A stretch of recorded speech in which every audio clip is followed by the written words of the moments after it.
Thank you for joining Wars of the Rosies, and this video is going to be on The Magic Mirror by Manly P. Hall, taken from the All-Seeing Eye, Volume 5, Number 1, October 1930.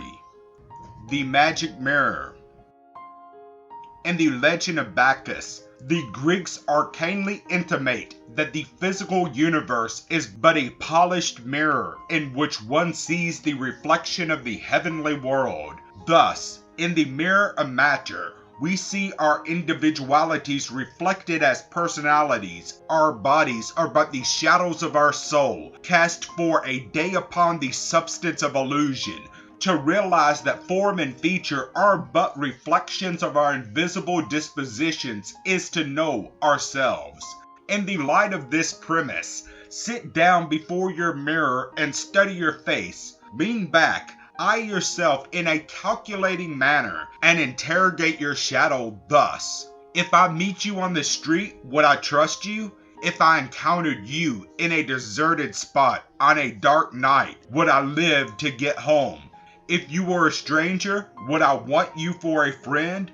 This brings to mind a story, presumably authentic, of a certain woman who had an ugly disposition and repulsive features, that it frightened her to look at her own face, so that she dressed and performed a meticulous toilet for 40 years without once looking in a glass. Strange as it may seem, she chose to do that rather than softening her countenance by modifying her disposition. Therefore, when you behold this semblance of yourself, view it as a completely dissociated personality, then honestly catalog your reactions. Your analysis may disclose that the shadow in the mirror has a hard, cold mouth that goes down a bit at the corners.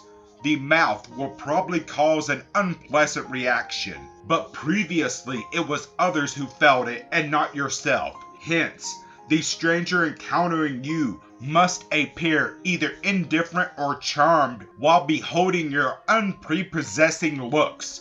You will recall the famous limerick which ran something like this. I am not very handsome, 'tis true. My face it is slightly askew, but I do not mind it, for I stand behind it, and all of the pain is with you. And using the mirror, you are suddenly enabled to meet yourself as a stranger. You are able to determine just how much of an obstacle you are to your own ends and pursuits. After looking earnestly for about half an hour, one person heaved a mountainous sigh and remarked sadly, what an empty-looking thing I am. I am shallow, expressionless. In fact, I can see no intelligent reason for my existence. If the face is empty, the cue is to fill it. If it is shallow, deepen it. If it is narrow, broaden it. If it is short, lengthen it.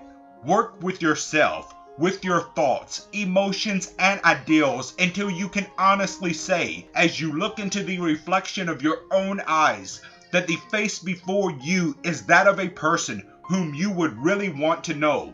Thoughts and feelings reproduce themselves upon the delicate linings of the face until the face becomes a replica of your soul. Even the slightest detail is significant.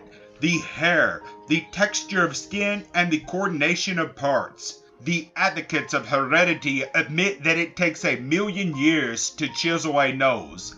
The body is the potter's clay, daily being molded into a form consistent with the internal integrity. Now comes the technique of improvement. Try spending 10 minutes a day reconstructing your own face. It is a philosophical verity that if you can lift your ethical standards, you can lift your face with them. Facelifting, it will never become popular. However, because it requires work, having analyzed existing conditions, decide upon the improvements which you desire to make. Possibly your eyes are a little shifty, or you squint them too much. For the first, establish a new standard of honesty, and for the second, be less suspicious and air the secrets which you have cherished so long. If your eyes are starring and you open them too wide, you are superficial and should court reflection. if the face has a tendency to sag or have a gaunt and gaunt look to it.